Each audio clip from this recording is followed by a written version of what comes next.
Hello students, हमारे पास ये एक क्वेश्चन है प्रोबेबिलिटी से। क्या है question? A is targeting B, मतलब ए बी को टारगेट कर रहा है, मतलब उसको हिट करने की कोशिश कर रहा है। B and C are targeting A, और बी और सी दोनों क्या कर रहे हैं? ए को टारगेट कर रहे हैं। तो probability of hitting the target by A B C are respectively 2/3, 1/2 and 1/3. If A is hit, then find the probability B, but not C hits A. Question का मतलब क्या है कि A, B, C तीनों ही टारगेट को hit कर रहे हैं। वो टारगेट कौन कौन है वो क्वेश्चन में ऑलरेडी मेंशन किया हुआ है उन्होंने। तो probability of A to hit the target is 2/3, probability of B to hit the target is 1/2 and probability of C to hit the target is 1/3। तो इस क्वेश्चन में हमें दे रखा है कि ए किसी टारगेट को हिट कर सकता है, तो उसकी हमें प्रोबेबिलिटी यहां पर दे रखी है, जिसको हम क्या बोलेंगे यहां पर? P A. According to the question it is equal to 2/3. Okay, in this similar manner probability of B is 1/2. What does it mean? It means that probability to hit a target by B, और वो target कौन है? A है, that is equal to 1/2. In a similar way PC दे रखा है 1/3, मतलब सी किसी टारगेट को, मतलब ए को हिट कर सकता है, उसकी प्रोबेबिलिटी यहां पर 1/3 दे रखी है।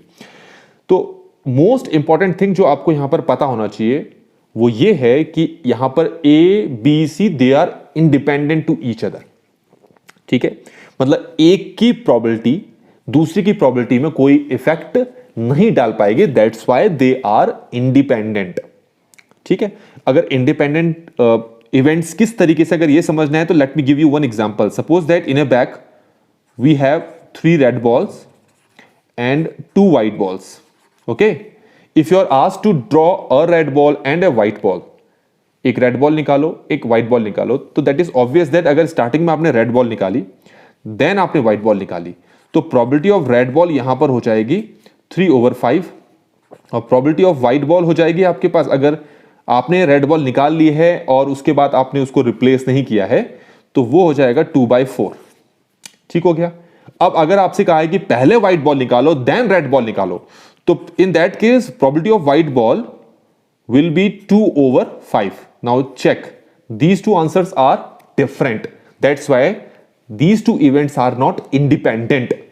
ठीक है, तो इंडिपेंडेंट का मतलब ही यही होता है कि अगर 2 इवेंट्स आपको दे रखे हैं तो दोनों इवेंट्स में से भी पहले कोई भी इवेंट हो तो वो दूसरे की प्रोबेबिलिटी में कोई फर्क ना डाल पाए. ओके, नाउ कमिंग टू और क्वेश्चन, तो हमारे यहां पर ये चीजें हो गई. अब क्वेश्चन में कहा है if A is hit, A hit हो चुका है. ओके, तो यहां पर ध्यान रखना, क्वेश्चन में कहा है A is hit, then find the probability that that target is hit by B but not C. It means that they are asking for conditional probability. Okay, तो सबसे पहले हम क्या करते हैं? Let me assume E as a event in which A is hit. E हमने एक event माना जो ये कहता है कि A हिट हो चुका है, तो प्रोबेबिलिटी ऑफ E हम निकालते हैं यहां पर. ठीक है, तो A को हिट कौन कर रहा है? A is hit by B and C. तो देयर आर 3 कंडीशंस. या तो ए को बी ने हिट किया, ए ने हिट नहीं किया, सी ने हिट नहीं किया, या फिर इसको ऐसे समझो आप, बी ने हिट किया पर सी ने हिट नहीं किया, या फिर बी ने हिट नहीं किया लेकिन सी ने हिट किया, या फिर बी एंड सी दोनों ने हिट किया. ठीक हो गया? यही तो हो सकता है possible.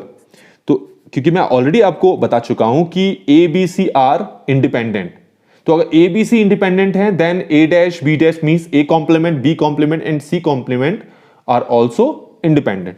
So B and C dash are complement, तो we can write it as P B multiply P C dash. इसको भी ऐसे ही लिख लेते हैं, P B dash multiply P C, and इसको हम लिख लेते हैं P B multiply P C. Now putting all those values, PB की वैल्यू है 1/2, PC is 1/3, तो complement of PC will be 2/3, तो इसकी जगह मैं 2/3 रख लेता हूं. PB dash, PB is 1/2, then PB dash means probability of B complement is 1/2. PC is 1/3, PB is 1/2 and PC is 1/3. Okay, solving all these terms तो आपको मिल रहा है 4/6 which is equal to 2/3. Okay, so ये हो गया probability of E. What does it mean? Probability to hit the target A. ये हमारे पास आ गया. नाउ क्वेश्चन के according target is hit by B. जब इसको हम साइन लगाते हैं इसका मतलब B एंड, अगर मैं यहां C लिख दूं तो इसका मतलब B एंड C दोनों ने टारगेट को हिट कर दिया है. If I include this dash sign which is also known as complement, तो इसका मतलब है target is hit by B but not C. ठीक हो गया. लेकिन आपको पहले से दे रखा है, उन्होंने पहले से दे रखा है that target A is hit, this event is already occurred, then you got to know that in दोनों में से किसने उस टारगेट को हिट किया. तो ये हो गया आपके पास. अब इसका फॉर्मूला क्या है? Probability of B intersection C complement intersection A, और नीचे हमारे पास इसको A नहीं बोलना था, इसको E बोलना था. ठीक है, यहां पर E और नीचे हमने लिख दिया प्रोबेबिलिटी ऑफ E. इस पूरी इक्वेशन का मतलब क्या है? अब ऑलरेडी आपको पता है, इसका मतलब है कि टारगेट हिट हुआ है एंड वो B ने किया है लेकिन C ने नहीं किया.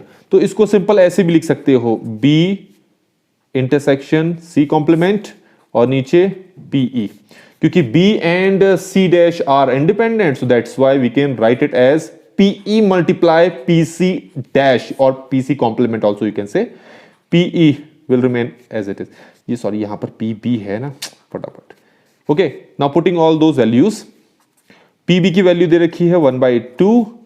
ये है PC डैश, PC आपके पास 1/3 है तो PC डैश आपके पास हो जाएगा 2/3 and PE already we have got this value 2/3 आ रहा है ना, तो यहां पर भी 2/3 इसको पुट करते हैं. ये इससे कैंसिल हो रहा है तो आपके पास आंसर आ रहा है 1/2. ठीक हो गया. ये तो सॉल्व इसके बाद खुद भी कर सकते हो आप. तो इस तरीके से हमारे पास इस क्वेश्चन का यहां पर सोल्यूशन कंप्लीट होता है.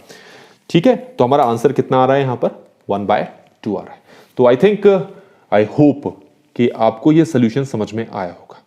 अगर सोल्यूशन समझ में आया है तो वीडियो को लाइक जरूर करें और चैनल को सब्सक्राइब नहीं किया तो प्लीज चैनल को सब्सक्राइब करें. Thanks for watching.